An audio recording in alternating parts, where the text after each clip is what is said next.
Tout sur les dessus de l'actu. Ahmed Camara, Moussa Moïsila, Aboubacar Diallo, Roby, Zachary Milimono, Mohamed Djibril Camara, Lamine Guirassi forment les grandes gueules.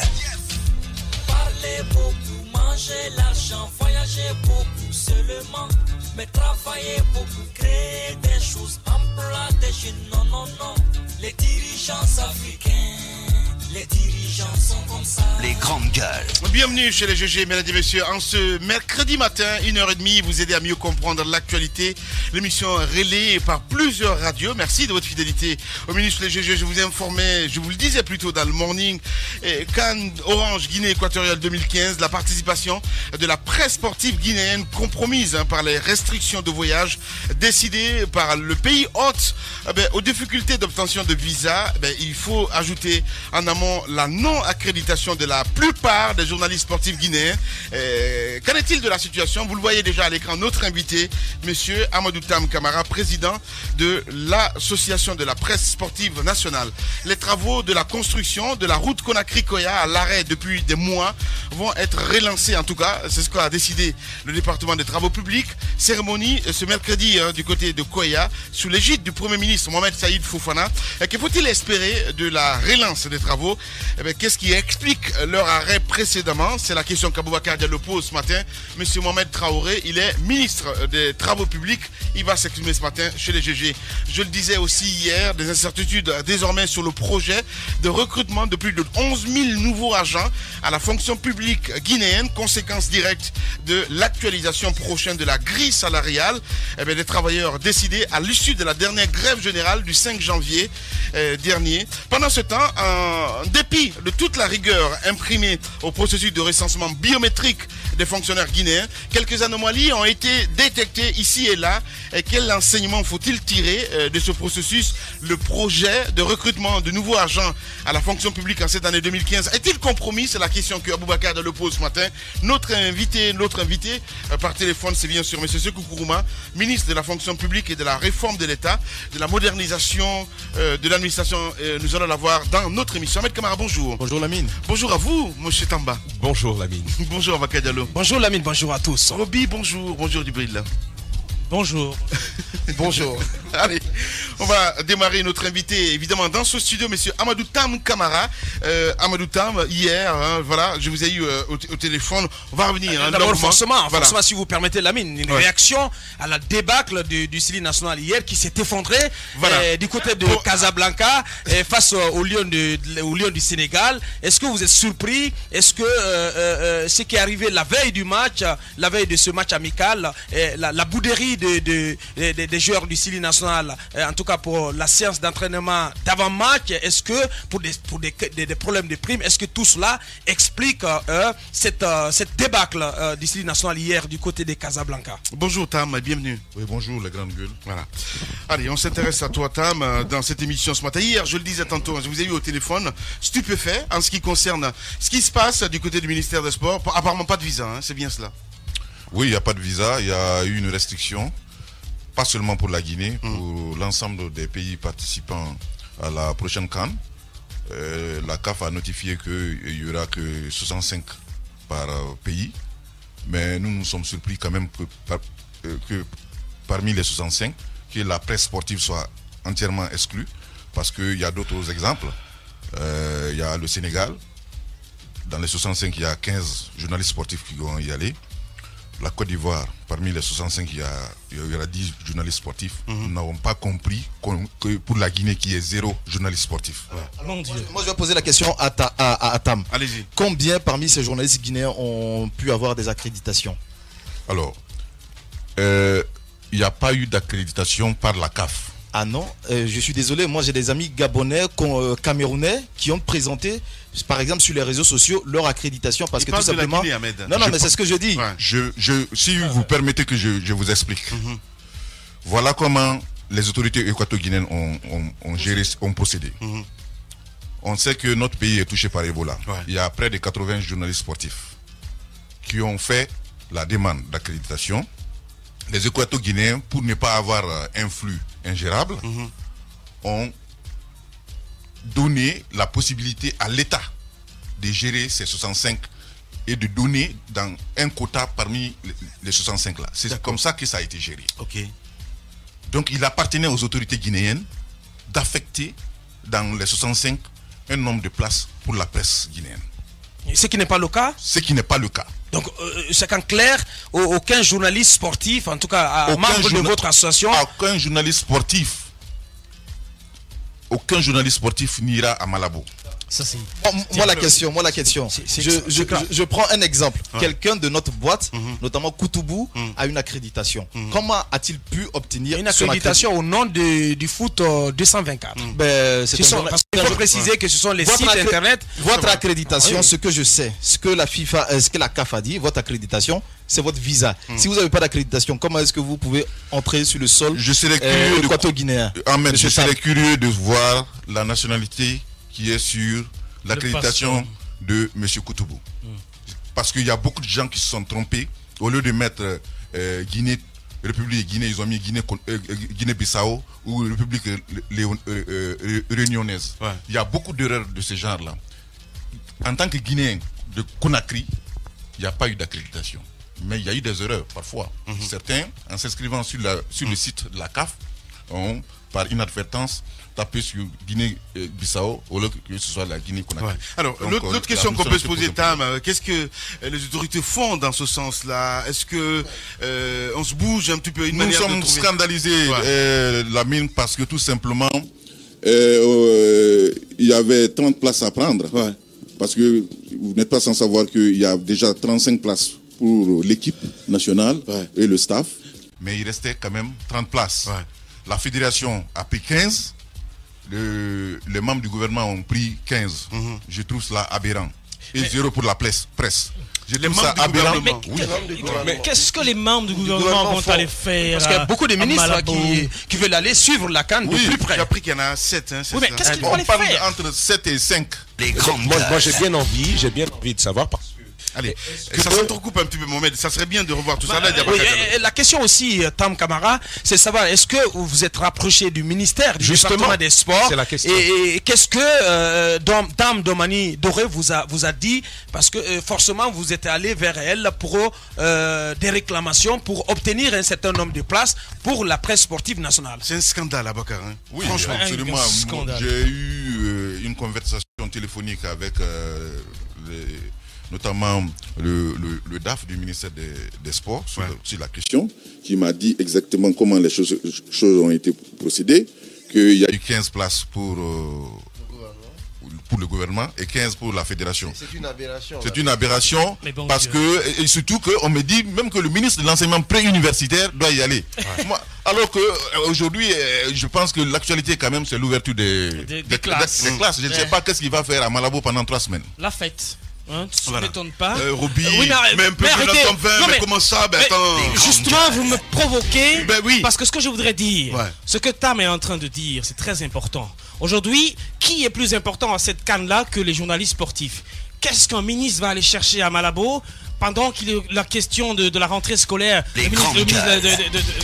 la rentrée scolaire se pose? Qu'est-ce que les membres du gouvernement vont aller faire là? Le plus important, c'est quoi? Le plus important, c'était de donner ne serait-ce qu'une dizaine de places, même si on ne peut pas donner 15 comme les autres pays. Ahmed, laissez-moi parler. Une dizaine de places aux journalistes sportifs parce que c'est leur domaine. Il est important que ces gens-là puissent assister à cette fête sportive parce que ce n'est pas seulement la Guinée qui a été charcutée dans sa délégation. Les autres ont pensé aux journalistes sportifs, c'était la même chose qu'on devait faire ici. Je pense que c'est pas normal. Attendez, mon grand. Je veux juste comprendre, mon cher Roby. Je comprends ta colère qui est bien saine ce matin, mais ça se peut que là plus haut, on n'est pas au courant parce qu'on sait très bien qu'il y a même des ministres qui ont mis leurs copines, si vous voulez. Permettez-moi du terme. Dans la délégation, c'est très important. C'est ma première nouvelle et je ne sais pas quand vous dites je sais pas quand vous dites plus haut. Vraiment, mettez le chef de l'État hors de tout cela. Moi, ce que je veux comprendre, il y a quelque chose que j'arrive pas pour l'instant à comprendre. J'ai vu le communiqué de la CAF. Non, c'est choquant. S'il vous plaît, j'ai vu le communiqué de la CAF. La CAF disait quoi? Alors, s'il y a eu... s'il y a un problème, je pense qu'alors le problème vient de la CAF. Pourquoi aucun journaliste guinéen n'a reçu une accréditation? Alors on devrait poser cette question à la CAF. Pourquoi? Moi je veux poser cette question. C'est grave. Moi je veux poser cette question à M. Tam parce que quand j'ai dit qu'un journaliste de ma boîte, notamment M. Koutoubou, a reçu une accréditation. Il m'a dit aussi Koutoubou. Voilà. Monsieur, s'il vous plaît, monsieur Tam, s'il vous plaît. Monsieur Tam a dit tout simplement qu'il peut y avoir des erreurs. Voilà, qu'il peut y avoir des erreurs. Pourquoi les journalistes guinéens n'ont pas reçu d'accréditation pendant que moi, je connais des amis journalistes d'autres pays qui ont des accréditations? Alors, est-ce qu'on a cherché à comprendre cela auprès de la CAF? Bien. Moi, c'est la question que je veux poser à Tam. Accréditation ou pas, je pense que les gens ont été très clairs. Ils ont dit qu'ils vont recevoir 65 personnes. Je pense que c'est très clair. On est en train de tourner en rond. Ce qu'il faut savoir, on doit recevoir 65 personnes. Il appartient à chaque État. L'accréditation, c'est le visa. Oui. C'est ce que la CAF a dit. Oui, non, mais il y a... Si vous n'avez pas d'accréditation, vous ne pouvez pas... parler. Allez-y. Les 65 personnes, et il a été ajouté qu'il appartient à chaque autorité de se rapprocher des autorités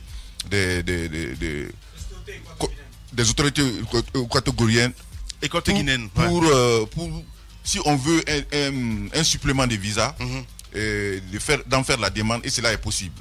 Nous avons fait même cette suggestion aux ministres qui veulent aller, qui ont quand même des passeports diplomatiques et des passeports de service, de passer par les affaires étrangères, s'ils veulent aller à Malabo, afin de ne pas répercuter sur les 65, qui sont des places normalement qui appartiennent aux journalistes, aux supporters et autres, qui doivent aller pour travailler là-bas. Bien. Les autres n'y vont pas pour travailler, ils vont en villégiature. Peut-être, Lamine, une précision. Il faut quand même préciser que donner de l'accréditation à un journaliste de la part du pays d'accueil, ce n'est pas une obligation, ce n'est pas un droit acquis. On peut certes faire le procès. Mon frère, si vous n'avez pas d'accréditation, vous n'avez pas accès. Ahmed, si on peut s'écouter, on peut certes faire le procès aux autorités de ne pas militer en faveur de la présence des journalistes sportifs, parce que traditionnellement, Lamine, pendant les compétitions, la présence des ministres est circonstancielle. Il faut quand même le souligner. Donc, cela, moi j'ai du mal à expliquer la présence de plus d'un ministre. Je veux parler, si un ministre doit être présent, c'est bien Madame le ministre des Sports, parce que cela quand même relève de son domaine de compétence. Mais qu'il y ait plus de 2 ministres, c'est quand même assez incompréhensible. Raison pour laquelle, Ahmed, je disais tout de suite que si je fais référence au président de la République, on le sait très bien, on est en Guinée, on sait qu'on a une institution forte. Si quelque part le président nous écoute en ce moment, évidemment, c'est de faire quelque chose pour ces journalistes sportifs. Attendez, Roby, laisse-moi aller jusqu'au bout de mes idées, s'il te plaît. Peut-être même que du côté de la primature, on ne sait pas trop ce qui se passe. Oui, mais voilà, qu'il y a un dysfonctionnement. C'est très important. Ahmed pose la question de l'obtention de l'accréditation des journalistes, même si ce n'était pas le cas. Je ne suis pas spécialiste, parce que je voudrais dire, en temps normal, si les journalistes guinéens n'avaient pas eu d'accréditation, je pense que c'est le rôle de l'État de négocier auprès des autorités équatoriennes, auprès de la CAF, pour que l'accréditation soit donnée à ces journalistes sportifs, pour qu'ils puissent participer. Je veux dire, au lieu, mais Ahmed, c'est clair, au lieu de laisser partir des gens, comme Tam le dit, qui vont aller en villégiature, je pense qu'il y a des gens qui sont concernés par cet événement-là. Ce sont les sportifs et ce sont les journalistes sportifs. C'est à eux d'aller, pas aux ministres. Allez, on va s'intéresser à notre invité à Baka. Vous allez analyser après derrière. Allez, Tam, votre espoir maintenant en ce qui concerne ce qui se passe maintenant. Est-ce que vous allez faire, vous allez voir le Premier ministre, qu'est-ce que vous allez faire finalement à la fin du compte? Oui, bien sûr, nous allons voir qui de droit, afin que au moins que la presse sportive ait ses 10 places. C'est important. C'est très important parce que ce qui... Je le dis haut et fort parce que tout simplement, au moment où la fédération va y aller, le championnat va s'arrêter. Ce n'est pas normal. Quand le championnat de Guinée s'arrête, pendant que le championnat ivoirien ne s'arrête pas, eh bien, l'AS Kaloum qui doit nous représenter en compétition africaine sera en manque de compétition. Le Horea au mois de février. Oui, et le Horea aussi. Donc c'est scandaleux. Tout le monde boude les bureaux ici pour aller se promener à Malabo, alors qu'ils ont du travail à faire ici. Ils n'ont rien à faire. Même la fédération, la délégation doit être circonscrite au maximum à 3 personnes. Je ne vois pas pourquoi on va envoyer 15 personnes. Ils n'ont rien à faire à Malabo. Ce qu'ils doivent faire, c'est de faire continuer le championnat qui doit se jouer pour que l'AS Kaloum et le Horea soient en jambes, afin qu'ils soient compétitifs face aux équipes africaines. Parce que les championnats ne vont pas s'arrêter dans les autres pays. Voilà. Amadou Tam Camara, il faut le rappeler, notre invité ce matin. Merci beaucoup en tout cas Tam d'être passé dans cette émission ce matin. On espère vraiment ça portera fruit. Si le Premier ministre nous écoute quelque part en ce moment, c'est de prendre ses responsabilités. Les juges continuent. À l'ère du changement, Radio Espace ose dénoncer la malgouvernance à travers les grandes gueules tous les jours de 9h à 10h. Radio Espace. Les grandes gueules. Tout sur les dessous de l'actu. Ici, l'actu rime avec liberté de ton sur Radio Espace. Encore une demi-heure à passer ensemble, mesdames et messieurs, dans cette émission Les Grandes Gueules sur Radio Espace. Mais aussi, vous nous écoutez du côté de Kindia sur Kania, Zik FM, tous et Récoré. Écoute cette émission sur Zali FM. Merci de nous rejoindre. On va essayer de faire lecture de quelques messages en live maintenant, avant de rejoindre Dr Fodé Oussoufou-Fofana qui va intervenir dans un instant. Il faut le rappeler, l'opposition guinéenne se réunit en plénière ce mercredi pour décider de la suite à donner à ces actions de protestation contre les conditions de préparation des prochaines élections locales et présidentielles. Pendant ce temps, des voix s'élèvent en son sein en faveur d'une marche de soutien de ces députés demain, jeudi, aux militants arrêtés en marge du meeting géant du 7 janvier dernier et qui doivent être présentés à un juge. Qui va-t-elle décider cette opposition? C'est la question qu'Aboubacar Diallo pose ce soir sur Espace TV et dans notre émission. Quelle est l'opportunité de cette marche et de soutenir aux militants interpellés lors du meeting du 7 janvier? Dr Fodé Oussoufou-Fofana, il est député, en même temps vice-président de l'UFDG. Dans un instant, nous allons l'appeler dans notre émission. Bien avant, on s'intéresse à quelques SMS en live. Bonjour les grandes gueules, c'est Alimou Bindi. La non-accréditation des journalistes relève de la faiblesse de notre État. Je profite de l'occasion pour vous souhaiter joyeux anniversaire, il n'y a pas de problème, merci. Il y a Madiba aussi qui nous envoie ce message. Oui, Espace a 8 ans aujourd'hui, voilà, il faut le rappeler. Madiba va lentement, arrive sûrement, acceptons cette lenteur du ministre de la fonction publique qui fait de son mieux. Voilà, c'est un auditeur qui nous a envoyé ce message. Le message n'est pas signé. Le CILI ne rassure pas les gars, Roby. Il faut t'intéresser au sujet que tu maîtrises. C'est un auditeur qui nous envoie ce message. Maintenant qu'il n'y a plus le robiste, voilà. Je vous salue. C'est Diallo, Alimou, Al-Khali depuis Sangaredi. Pourquoi le gouvernement ne réfléchit pas? Qu'est-ce qu'il veut dire? Je ne comprends pas ce qu'il veut dire, vraiment. Dites aux caricatures. Ok, il n'y a pas de problème. Le message est passé. Bonjour, les grandes gueules. C'est vraiment dommage pour notre pays que les journalistes sportifs ne puissent pas participer à la CAN.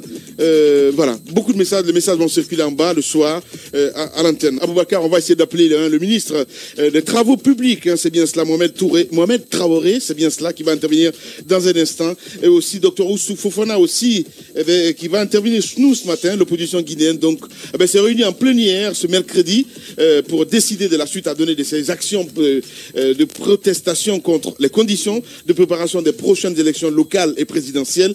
Ça use tout ça, franchement, à la fin du compte. En tout cas, Dr Fodé Oussoufou-Fofana va intervenir dans un instant sur cette antenne. Abaka, on s'intéresse aux travaux publics, mon gars. Oui, Moussa Moïse est mieux placé, en tout cas, parce que nous avons fait un tour sur l'axe d'Abompa, on va dire, kilomètre 36 Koya, où le gouvernement entend construire une route 2 fois 2 voies. J'ai entendu le ministre des Travaux publics dire que c'est désormais une route 2 fois 2 voies et que les travaux, un nouveau contrat va être signé pour relancer donc les travaux de ce côté-là. En tout cas, beaucoup de poussière, et vous avez suivi le week-end dernier la colère des jeunes du côté de Sanoya par rapport à ces épaisses couches de poussière qui envahissent leur zone. C'est important. Si les travaux redémarrent de ce côté-là, c'est tout bonheur pour les populations. Voilà, nous avons en direct Djibril Mohamed Traoré. Il est ministre des Transports. Bonjour, monsieur le ministre. Des Travaux publics. Excuse-moi, voilà. Bonjour, monsieur le ministre. Vous êtes dans les grandes gueules. Question simple. On assiste ces derniers temps à la multiplication des remous sociaux qui sont dus à l'arrêt des travaux de rénovation des routes. Dites-nous, qu'est-ce qui est fait pour que les routes retrouvent du sang neuf? Merci beaucoup. Je remercie le journaliste qui vient d'apporter la correction. C'est Mohamed Traoré, ministre des Travaux publics. Les remous sociaux, c'est une incompréhension. Si je prends la route de Somponia à Kagbélé, écoutez-moi, la route de Somponia à Kagbélé, elle a été construite en 2008 avec une faible épaisseur, avec une intensification de la poussière. Il n'y a pas eu de soulèvement. Aujourd'hui, on est en train de construire en cet endroit une route moderne que les gens se lèvent et pour dire qu'il y a la poussière. Vous ne pouvez pas construire la route sans qu'il y ait la poussière. Ça, ce n'est pas possible. Oui, mais... Premier cas. Deuxième cas, le kilomètre 36 Koya, vous parlez de poussière, vous parlez de soulèvement. Là aussi, c'est une incompréhension. Le chef de l'État, qui a une vision très claire du développement socio-économique de la Guinée, a décidé, au lieu que de réaliser ce projet une fois, deux voies, il a décidé que ça soit réalisé en deux fois, deux voies. Et quand cette décision a été prise, il fallait tout de suite engager les études techniques pour évaluer les quantités réellement pour pouvoir vraiment satisfaire cette décision-là. Alors, on a fait appel au bureau d'études qui était en train de travailler. Ça prend un temps. Et ceci, en plus de ça, il y a eu cette situation. L'Ebola était un embargo économique pour la Guinée. Alors, les partenaires ont suspendu un peu leur participation dans les travaux. Ça crée une certaine lenteur aussi que les gens doivent comprendre. Alors, ce contrat deux voies est sorti et aujourd'hui, les travaux seront lancés à Koya. Mais je veux dire, quand les gens parlent d'arrosage, il faut bien qu'ils comprennent. Nous sommes en pleine saison sèche. Quand vous arrosez, l'évaporation est tellement forte que la poussière revient. Premier élément. Deuxième élément, quand vous arrosez, il n'y a même pas d'infiltration d'eau à cause de la haute intensité du trafic. Tout de suite, cette quantité d'eau est balayée. Donc, à tout arrosage, tous les 15 minutes, la poussière revient. Vous avez vu quelle entreprise qui peut supporter cette cadence pour dire nous allons mettre un nombre élevé de citernes pour que toutes les 15 minutes, il y ait une citerne. Ce qui n'est pas possible déjà. Monsieur Mohamed, je fais appel au bon sens vraiment élevé de civisme des populations riveraines et vraiment des usagers. Nous allons travailler cette route conformément à la sollicitation, à l'engagement du président de la République. Voilà, monsieur Mohamed Traoré, ministre des Travaux publics, donc en direct ce matin chez les GG. On va évoluer, monsieur le ministre, c'est important parce qu'il y a des questions à poser. Allez-y, Moussa Moïsila. Monsieur le ministre, j'ai envie de comprendre les travaux publics au niveau, bien entendu, de la route vers Koya. Les travaux ont commencé, en tout cas, l'ouverture a été faite depuis octobre. Pourquoi les travaux n'ont pas continué, même s'il y a Ebola, même s'il y a eu départ? Vous nous écoutez, monsieur le ministre? Il continue, hein. Allez. Allez, je ne sais pas s'il a le retour. Allô, monsieur le ministre. Allô, monsieur le ministre. À partir de Dabomba jusqu'au kilomètre 36, c'est ce qu'on est en train de faire, c'est de l'enrober avec 15 cm d'épaisseur. On parle de coût, mais c'est la qualité qui exige aussi le coût. Voilà. Alors, monsieur le ministre, on va s'écouter un petit peu parce que ça serait super intéressant que les auditeurs puissent comprendre un petit peu. Voilà. Alors, si on peut s'écouter un moment, ça serait super important. Voilà, vous avez fait le tour là-dessus. Allez, il ne nous écoute pas, le ministre. C'est un peu compliqué. Voilà, je ne sais pas. Allô, monsieur le ministre? Oui. Voilà. Qu'on s'écoute un petit peu. Allez-y, Moussa Moïsila. Alors, monsieur le ministre, lenteur et abandon des travaux car depuis octobre, les chantiers ont été réouverts. S'il y a eu départ pour cause d'Ebola, au moins, techniquement, il y a ceux qu'on appelle les travaux d'entretien qui devraient exister sur cette route. Ça aurait pu éviter ce soulèvement populaire. Pourquoi il n'y a pas eu ces travaux d'entretien? Deuxième question, le changement de la route d'une fois deux voies à deux fois deux voies, il y a des impacts techniques, mais aussi des impacts financiers. Dites-nous en plus, au-delà du fait que la volonté soit venue du chef de l'État. Quel est l'impact financier de ce changement? Alors, mes frères journalistes, je vous remercie beaucoup. Je suis en route pour Koya. J'ai fait appel à votre radio pour que les journalistes soient présents à Koya. Nous n'avons pas le temps nécessaire. Vous êtes tous invités sur le terrain et je répondrai à toutes vos questions. Je vous remercie et à la prochaine. Merci. Allez, on a compris, il n'y a pas de problème. En tout cas, le ministre Traoré qui était en direct chez les GG, mesdames et messieurs, on va évoluer, voilà, un peu plus tard, voilà, avec d'autres ministres, il n'y a pas de souci. Je veux dire un mot. Allez, je sais. C'est que s'il accepte d'intervenir, il y a longtemps que nous rôdons autour de ce ministre, s'il accepte d'intervenir, je pense qu'il doit se prêter à toutes nos questions. Je suis d'accord. Vous rappelez de tout le déballage qu'on a effectué autour des travaux publics, les enquêtes que nous avons menées. Après, il n'y a rien eu. Il s'agit quand même d'un bien commun. Il ne gère pas quelque chose qui lui appartient tout seul. Il s'agit de nos routes. Voilà, mais si la question est très embarrassante pour lui, ben, qu'il le dise à l'antenne au lieu de dire au revoir. C'est pas possible. Ouais, il a dit, il est en train de... En tout cas, il y a énormément de questions qu'on se pose sur la reconstruction, sur le projet de reconstruction de cette voie. Ouais. C'est une voie assez importante qui relie Conakry à la première ville, donc à l'entrée donc de la capitale guinéenne. Et c'est bien la volonté du chef de l'État, du gouvernement, d'aller d'une voie deux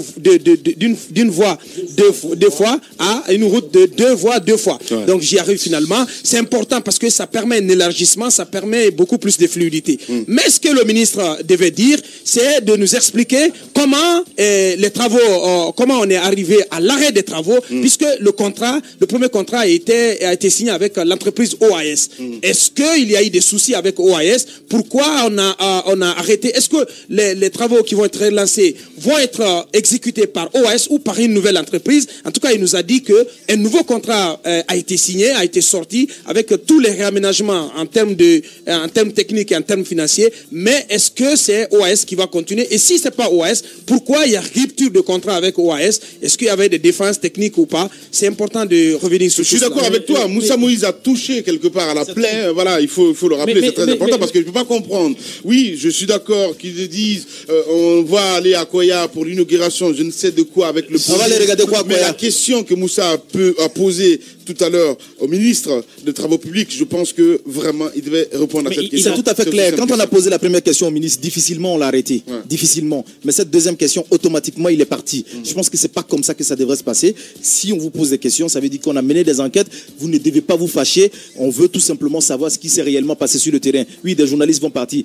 On va aller les expliquer. Oui, c'est ce qu'on a fait. Non, c'est pas ça seulement que ça. Il y a des questions à poser. Et je pense que monsieur le ministre, tout simplement, au côté communication, est passé carrément à côté. Allez-y, monsieur Thomas. Il faut dire que ce ne sera pas une conférence de presse, que le ministre invite des journalistes présents devant lui pour lui poser des questions. Il n'est pas dans ce contexte-là. C'est un contexte de lancement de travaux. Ce sera plutôt magistral qu'interactif.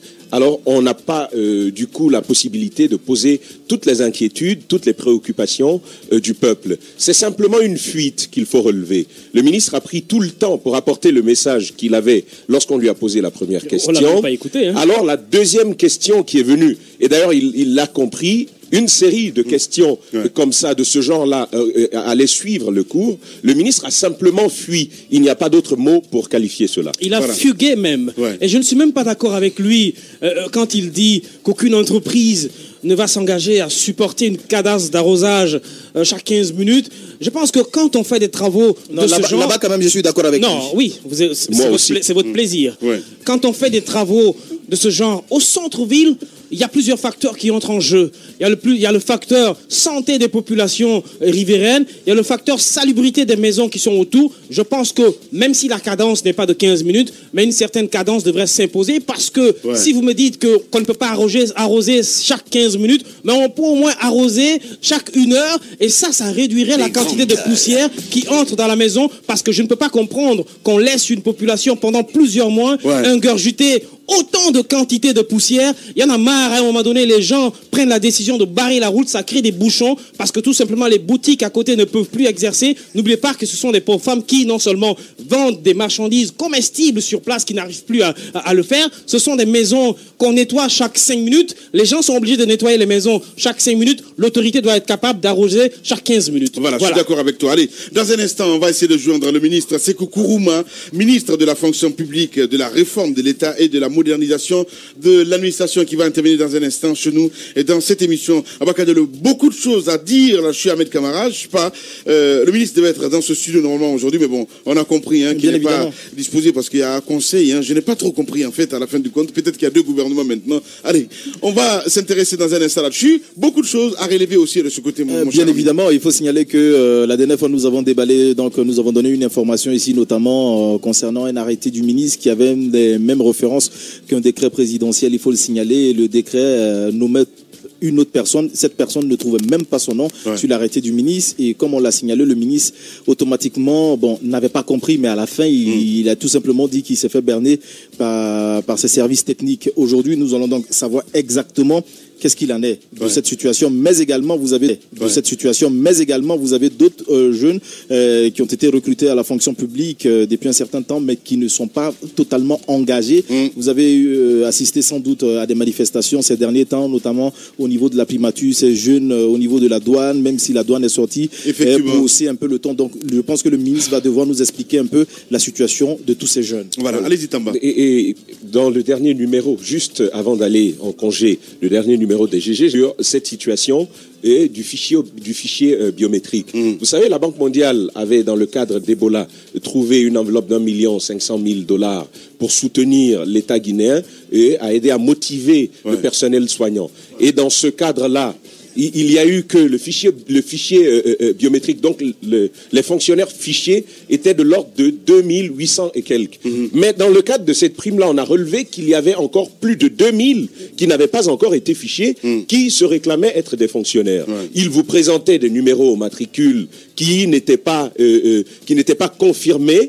Alors on se pose finalement la question, où en est la réforme? Où en est le recensement dont on nous a tant parlé? C'est important de savoir ce qui est en train d'être fait. Parce que la pratique perdure, même des responsables de services soutiennent la démarche, parce que lorsqu'on les appelle pour savoir ce qui est en train d'être fait, ils soutiennent que ces personnes-là sont effectivement des fonctionnaires de l'État, sans pour autant présenter un numéro matricule qui vaille. C'est donc là le lieu de se poser la question de savoir qu'est-ce que la réforme engagée par le ministre Kourouma est en train de donner, et vu sur l'exemple que donnait tout à l'heure Ahmed Camara, ce serait important également de savoir ce que le ministre en fait, parce que finalement, il a été interpellé, on l'a interpellé sur la question, c'est important de savoir ce qui est en train d'être fait pratiquement pour faire en sorte que de telles pratiques ne persistent pas. Ouais, je suis d'accord avec toi. Roby, tellement de choses à dire avec le ministre Kourouma, parce que en ce qui concerne ce fichier, bien sûr qu'il a pris un petit peu le train en marche, Moussa Moïsila, vous n'allez pas me dire le contraire, mais bon, qu'est-ce que cela ne tienne? On se dit quelque part aujourd'hui, c'est lui le boss, en tout cas du côté du département en ce qui concerne la fonction publique, mais cela ne veut pas nous dire non plus qu'on doit le dédouaner comme ça, comme il laisse par la poste. Ce qui est dommage dans ce pays, c'est que on a engagé des réformes au niveau de cette fonction publique.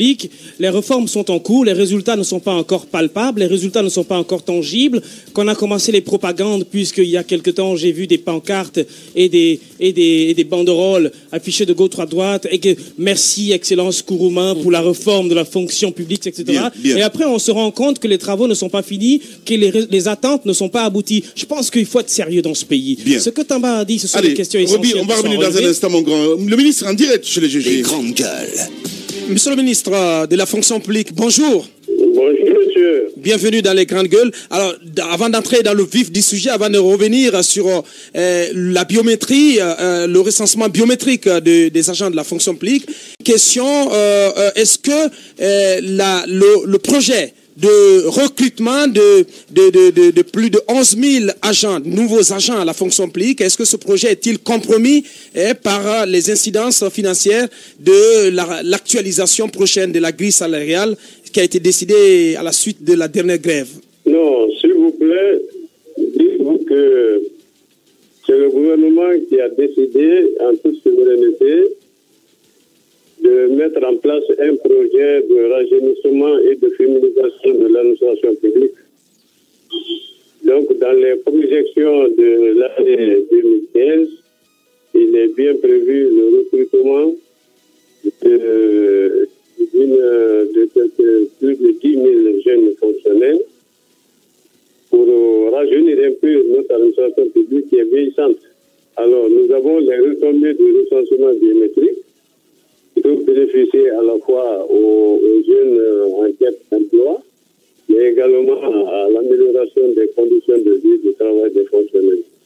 Voilà, le ministre Kourouma, donc en direct chez les GG. Allez-y, Ahmed. Alors, monsieur le ministre, on est d'accord avec ce recrutement, mais au même moment, on a des jeunes qui se réclament de la fonction publique, mais qui attendent leur prise en charge. Alors, ce problème n'est pas réglé. On parle encore de concours de recrutement. Est-ce qu'il n'y a pas un problème là? Non, s'il vous plaît, je crois que donnez-moi le temps de d'éclairer l'opinion, la lanterne de l'opinion nationale. Sur ces machinations, sur ces élucubrations-là. Ne soyez pas naïf, monsieur. quand un homme public comme moi a fait des choses comme je l'ai fait, il devient forcément la cible des victimes de changement. Ouais. On a procédé à l'audit biométrique des fichiers et on a découvert que ces fichiers ont fait l'objet depuis des années de tripatouillage et de manipulation frauduleuse. On vient de mettre hors d'état de nuit 9 953 fonctionnaires fictifs pour une bagatelle de 95 milliards 500 millions par an qui s'envolaient des caisses de l'État. Vous pensez que les 9 953 fonctionnaires fictifs-là, ceux qui bénéficiaient des dividendes de cette opération, vous pensez qu'ils peuvent me laisser dormir tranquillement sur les lignes? Mais là, pas du tout, monsieur le ministre. On va pas aller sur ce terrain, monsieur Kourouma, monsieur le ministre. Monsieur le ministre, voilà, on va pas aller sur ce terrain. Vous faites votre boulot de toute façon. Tout le monde n'est pas obligé de vous aimer, hein, donc ça, au moins, c'est clair. Il faut le rappeler, c'est très important. En même temps, voilà. Voilà. En même temps, parce que la question d'Ahmed, je comprends bien que ça peut fâcher. Il faut vous féliciter. Il faut vous féliciter. Toutes nos félicitations déjà par rapport au boulot que vous avez fait à détecter ces 9000, je ne sais pas combien. 953. Non, mais il faut le reconnaître, c'est très important. 9953. Félicitations, mais en même temps, vous-même, on estime que vous n'êtes pas exempt de tout reproche. Vous avez écouté certainement les jeunes manifestants la fois dernière. On ne va pas écouter cette question, Lamine Guirassy. Ils scandaient énormément de choses par rapport à vos propres enfants. On a envie de comprendre. La réforme, est-ce que c'est une règle applicable partout et sur vous-même? La réforme, elle est universelle, elle est applicable à tout le monde. Je vais vous dire qui sont ces manifestants. Depuis 2011, nous avons identifié au niveau du Haut Commissariat 5408 agents qui détenaient des arrêtés d'engagement de 2005 à 2006. Une commission mixte a été créée à cet effet avec les agents concernés. On a identifié 1809 agents qui ont déposé les dossiers. Après investigation, dépouillement, on a trouvé que 1096 agents ont des arrêtés authentiques et que 858 agents ont des faux arrêtés. Et c'est justement le groupe de ces 858 agents constitués pour la plupart de faux douaniers qui font tout ce tintamarre, tout ce vacarme et avec ces élucubrations pour valider ces faux dossiers. Alors je dis non. Je ne céderai pas à la pression, ni à l'intimidation, ni aux menaces de mort qui vous subissent. Parce que vous êtes menacé de mort. Faites l'objet de menaces de mort, monsieur le ministre, c'est important. Je suis menacé de mort publiquement par leur porte-parole, un certain Koui. Je suis indexé comme la cible qu'il faut abattre parce que je ne veux pas qu'ils aient accès à la fonction publique. Je ne céderai pas à la pression. Ils ont des faux arrêtés. 858. Allez. Les autres sont détachés, ils ont des arrêtés authentiques. Voilà. Alors, monsieur le ministre, on va revenir un petit peu en arrière. En ce qui concerne, ça date de 2012 quand même, Ahmed Camara. Je parle de quoi exactement? C'est le rapport final de l'atelier sur l'assainissement des fichiers de gestion administrative avec le directeur des ressources humaines de l'administration publique. Ça vous dit quelque chose ou pas du tout, monsieur le ministre? Est-ce que vous avez déjà, je vais dire, placé les applications dans ce sens? Parce que si on se réfère un petit peu, en tout cas, du document que nous avons ici, je vais dire, c'est catastrophique, quelque part. Qu'est-ce que vous voulez savoir? J'ai pas bien compris votre question. Je fais référence au rapport de l'atelier sur l'assainissement des fichiers de gestion administrative avec le directeur des ressources humaines et de l'atelier public. D'accord? Voilà. Donc on dit en application des dispositions des décrets, Abakadjalo, forcément tu as le document. Absolument. Voilà. C'est qu'il y a un certain nombre d'interrogations qu'on se pose à la lumière de ce rapport. Et on se pose la question de savoir, par exemple, pourquoi vous avez engagé la biométrie avant de parachever l'assainissement du fichier de la fonction publique. Pourquoi ne pas assainir totalement le fichier avant d'engager la biométrie? Ça, c'est une première question. Deuxième question, on nous dit que vous allez passer à une exploitation parallèle de la nouvelle plateforme bioinformatique pendant 3 mois, et alors que il a été dit qu'à partir du mois d'avril dernier, cette exploitation a été déjà effective. Pourquoi? Donc il va falloir passer à une exploitation parallèle de cette plateforme bioinformatique pendant encore 3 mois. Et d'abord, vous répondez à ces deux premières préoccupations avant de continuer. Bon, je crois que vous posez le problème d'assainissement et de recensement biométrique. Mais en fait, l'objet de recensement biométrique, c'est l'assainissement des fichiers. C'est l'objectif pour maîtriser la masse salariale et les effectifs. L'assainissement en comporte deux aspects.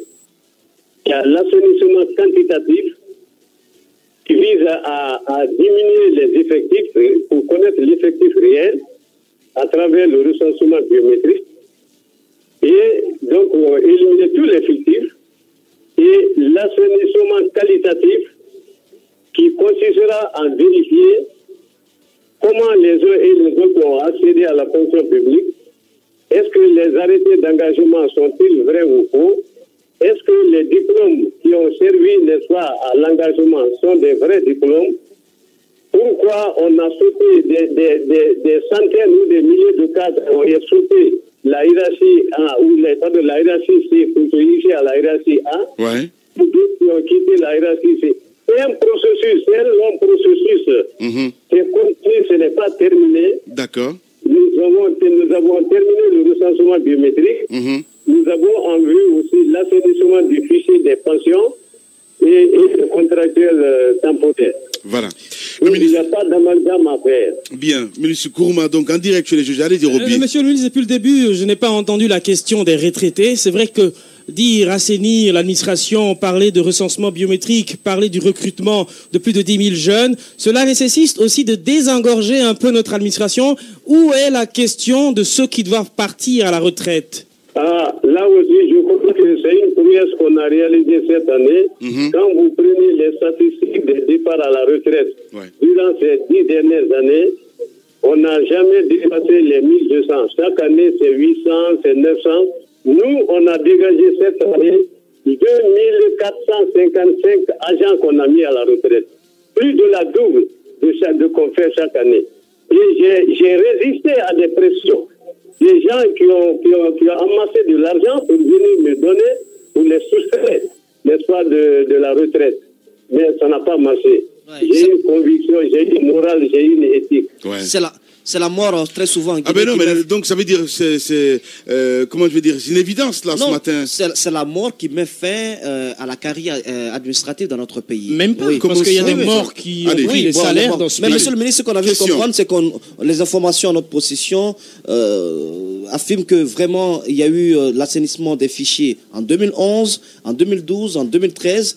Mais on n'entend pas parler de la liste de radiation des fictifs qui ont été retrouvés, qui ont été décelés à l'issue de ces assainissements.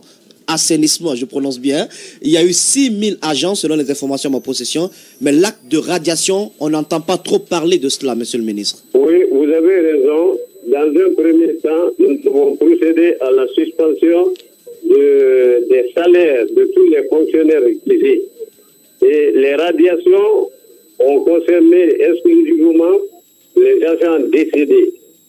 Il reste entendu que tous les autres fonctionnaires qui travaillent dans le privé et qui marchent dans le secteur public, et les doublons, plus les agents, les abandons de poste, tous feront l'objet de radiation suivant la procédure définie par le statut général. On ne radie pas comme ça, on suit une procédure. Bien. La liste complète sera faite et les arrêtés de radiation seront produits suivant la procédure prévue à cet effet. Voilà. Le ministre Sékou Kourouma, ministre de la fonction publique, en direct chez les juges. Allez, Ahmed. Alors, monsieur le ministre, bien évidemment, la question qui a soulevé tout cela, c'est ce décret présidentiel. Les références de ce décret se retrouvaient sur l'arrêté que vous avez publié concernant la mise à la disposition de la fonction publique un certain nombre de cadres. Où est-ce que nous en sommes aujourd'hui avec ce document? Parce que vous avez dit que vous avez été piégé par vos services techniques, entre guillemets, le jour que vous êtes arrivé. Et que des mesures seraient prises. Oui, vous avez raison. Et le 23 septembre 2014, j'ai signé un arrêté portant engagement de 7 fonctionnaires. Ces fonctionnaires sont tous nommés par décret de le président de la République pour le compte du ministère, n'est-ce pas, de la culture et du patrimoine historique.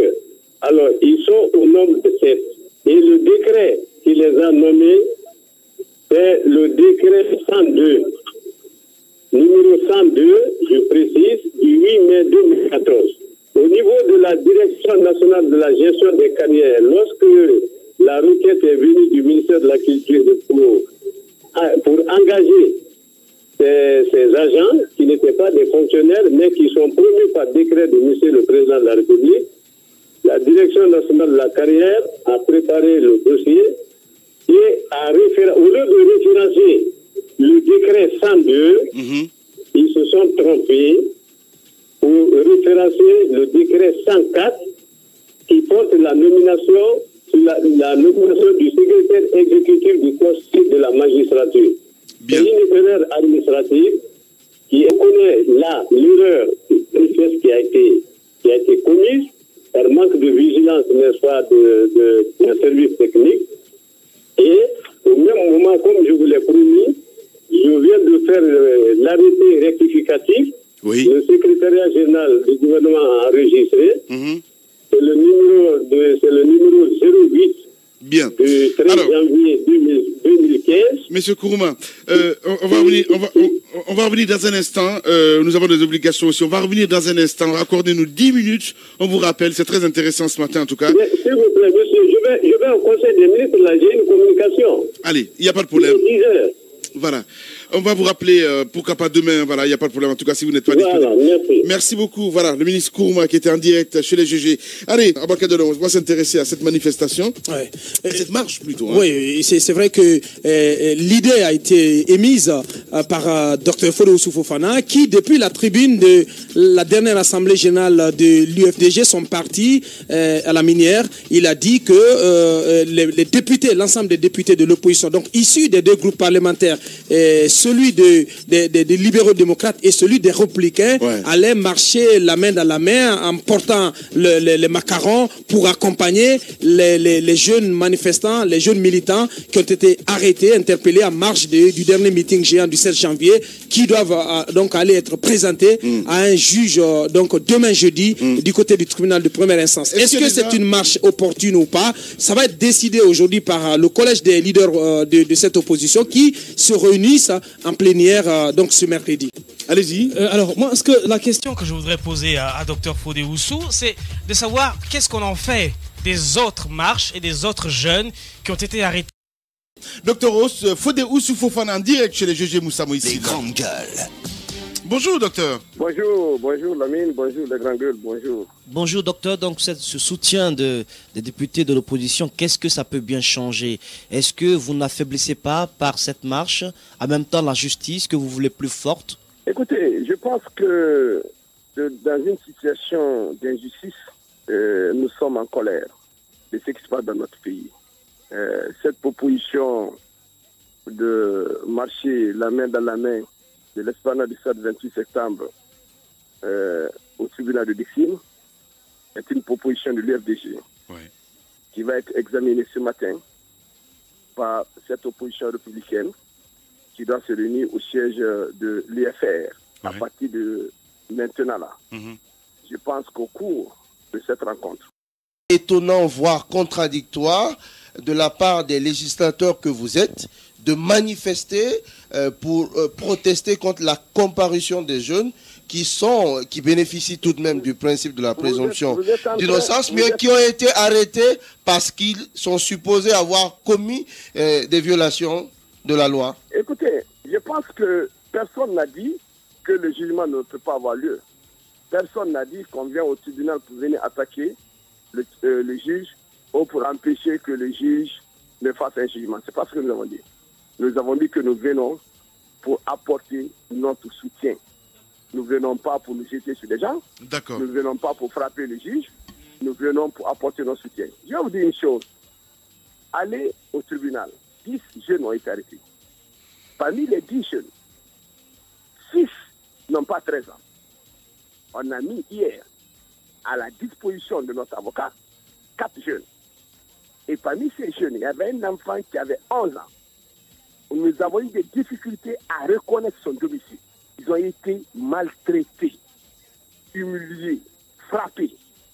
C'est révoltant, la mine. Quand tu voyais les enfants comme ça blessés, les gens qu'on a traînés, qu'on a frappés, qu'on a bastonnés. Nous disons que ce n'est pas bien. Il faut, dans notre pays, que les gens apprennent à mettre la balle à terre. Il faut que les forces de l'ordre et de défense comprennent que leur rôle, c'est de respecter la dignité en même temps, docteur Fodé, c'est vrai de relever la douleur de l'arrestation des mineurs de moins de 18 ans, mais en même temps, qu'est-ce que vous faites au sein de vos formations politiques pour que la communication soit axée sur le fait que les parents ne laissent pas les enfants de 11, 10, 12 ans, moins de 18 ans, aller à des manifestations? Il y a une certaine forme d'éducation citoyenne qui doit être intégrée à vos discours au sein des partis politiques. Roby, allez demander à ces forces de l'ordre et de défense où ces enfants de 10, 11 ans ont été ramassés. Et on les a pris où? Est-ce que vous pensez qu'on les a pris au cours des manifestations? Est-ce que vous pensez qu'on est capable, nous, en tant que politiques, de mettre dans la rue des enfants de 10, 11 ans? Est-ce que vous pensez que nos militants, nous avons plus de 80% aujourd'hui des Guinéens qui croient à nous? Vous pensez que c'est des enfants de 8 à 10 ans? Demandez à ces forces de l'ordre où ils ramassent ces enfants. Et puis en plus, le flagrant délit, on dit qu'on va les juger en flagrant délit. Moi, je ne suis pas un juge. Je ne suis pas un homme de droit. Ouais. Mais quand je lis le flagrant délit, quand vous prenez quelqu'un sur un flagrant délit, vous le jugez le même jour ou vous le jugez le lendemain. Bien. Quand vous prenez quelqu'un pendant une semaine, vous le mettez en prison, vous le bastonnez et vous voulez le juger en flagrant délit, ça ne se fait dans aucune république, sauf la république qui s'appelle la République de Guinée. Nous nous votons contre ça. Bien. Et deuxièmement, il faut absolument que la question soit claire. Je repose la question, Roby. Le chef du RPG, chaque fois que nous avons organisé une manifestation, nous avons eu des problèmes au niveau du siège du RPG à Cassel. Quand nous écrivons aux autorités pour dire que nous voulons organiser un meeting, le rôle des forces de l'ordre et de défense, c'est de rentrer en contact avec le comité d'organisation que nous avons pour savoir comment encadrer la marche. Je n'ai pas compris pourquoi les forces de l'ordre et de défense, dès qu'on veut organiser une manifestation, ils viennent avec leur gaz lacrymogène devant le chef et à Cancel, comme si c'était une institution républicaine. C'est pour ça que j'ai dit au juge, s'il veut être équitable, il n'a qu'à amener les forces de l'ordre, les gendarmes là-bas, et leur demander qu'est-ce qu'ils font devant le chef de à Cancel. C'est simple les questions. Voilà. Aujourd'hui, ils se sont rendus compte que les 10 qu'ils ont là sont des enfants. Bien. Voilà, docteur. Quand on dit qu'on a tiré par balle, je finis. Quand on dit qu'on a tiré par balle, bon sang, qu'est-ce qui peut empêcher, dans un pays normal, à une gendarmerie, d'engager une enquête, prendre les coupables? Voilà, docteur. Tant de questions. Malheureusement, nous sommes pris par le temps. Je dois vous laisser. Malheureusement, docteur. Voilà, parce que la radio c'est l'heure. Mais en tout cas, merci beaucoup d'avoir accepté notre invitation ce matin. Merci Lamine, merci à vous tous. Merci beaucoup. Allez, à très bientôt. Au revoir. Voilà, Aboubacar Diallo, on a écouté Dr Ousfou. Oui, mais je voulais lui poser la question de l'autorisation. Si jamais, au terme de la plénière de ce mercredi au siège de l'UFR, il est décidé que cette marche de soutien à ces militants qui ont été interpellés en marche du meeting du 7 janvier, que s'il est décidé que cette marche ait lieu, est-ce qu'ils vont requérir l'autorisation de la part de la mairie de Dixine? C'est important. Ouais. Mais si jamais cette autorisation n'est pas accordée, est-ce qu'ils vont faire un forcing? C'était un certain nombre de questions que je voulais poser à Dr Fodé Ousfou-Fofana. Merci beaucoup, mon grand. Allez-y. Quand j'entends Dr Fodé Ousfou-Fofana, je me dis c'est le monde à l'envers. Que des législateurs qui votent des lois et qui doivent veiller à l'application de ces lois manifestent leur soutien vis-à-vis des jeunes qui ont été arrêtés et en pleine procédure. Je trouve ça choquant. De l'autre côté, je dis rapidement Lamine, très rapidement, je dis aux parents qui mettent ces enfants au monde, c'est important, lorsqu'un enfant qui n'a pas 18 ans bénéficie de l'excuse de minorité, donc qui ne peut pas aller en prison, lorsqu'il fait des infractions, eh bien c'est aux parents de répondre à la place des enfants. Et ça, c'est important. Je pense qu'il est important de faire la part des choses entre Dr Fodé Oussou Fofana qui porte le dossard et son groupe qui porte le dossard des législateurs et en même temps qui porte le dossard d'hommes politiques. Moi, la question que je voudrais poser, c'est il ne faudrait pas que la marche soit une marche qui influence la justice. Encore une fois, ça pose le problème central de notre institution judiciaire dans ce pays. Parce que quand la justice tranche de manière équitable, je pense que ça évite beaucoup de choses. Certainement, ils ont arrêté des jeunes, mais la responsabilité revient à notre justice de dire les choses telles qu'elles se sont passées et de libérer ceux qui ne sont pas coupables et de mettre proportionnellement en prison ceux qui se sont rendus coupables de violation de loi. Merci beaucoup. Ce que moi je souhaite, c'est qu'il y ait en Guinée des manifestations pacifiques, que ce soit des manifestations politiques, que ce soit vraiment des manifestations sans effusion de sang, sans blessés, sans dégâts matériels. Maintenant, ce qui concerne la marche de ces députés de l'opposition, on a vu partout ailleurs dans le monde des gens aller devant la justice, aller devant les tribunaux soutenus, même des criminels. Absolument. Je pense qu'il n'y a rien de grave en cela. Ce que je regrette, c'est que lorsque la manifestation a pris fin, on a été sur le terrain, on a constaté qu'il y a des jeunes qui étaient blessés. Ils ont été gardés au niveau de certains... Oui, c'est important de le dire. Quand quelqu'un a été blessé lors d'une manifestation, même si la personne a été prise en flagrant délit, il faut penser d'abord à soigner la personne avant de l'incarcérer. Cela n'a pas été fait, c'est pas bien. Alors, je pense que manifester pour soutenir n'est pas constitutionnellement condamnable. Ouais. C'est un droit pour l'opposition de le faire. Mais de l'autre côté, il faut observer une chose. Ces opposants, chaque fois que le pouvoir a sévi pour faire respecter la loi sur leurs militants, ils l'ont pris d'un très mauvais œil. Ce que Dr Fodé Oussou ne nous dit pas, c'est qu'il n'est pas d'accord avec l'action gouvernementale. Ce qui veut dire que la manifestation qui est en train d'être faite va au-delà d'un simple soutien. On veut empêcher que cela se passe, mais puisque c'est impossible de le faire, il ne peut pas le dire. Et le défaut de cette opposition, c'est le même défaut de Alpha Condé il y a quelque temps. Lorsqu'on veut être président un jour, on fait attention à ses actes d'aujourd'hui, parce qu'il risque de rattraper demain. Merci beaucoup, Tamba. De toutes les façons, moi, j'ai pas grand-chose à dire. Je veux tout simplement dire que ce que Djibril a dit est tout à fait clair. Si ce sont des mineurs, alors qu'on aille piocher les parents pour répondre. Voilà, c'est aussi simple que ça. Merci beaucoup, Ahmed Kamara, la voix du peuple, mesdames et messieurs. Allez, grand merci à vous qui nous écoutez et qui nous regardez à la télévision. Demain, on va se retrouver avec un invité. Oui, Moustapha Naïté, il sera l'invité des GG demain. Préparez vos questions. On va essayer de porter aussi les gants ici dans ce studio parce que ça va schlinguer, comme on le dit. Passez une excellente soirée sur Espace TV. Au revoir.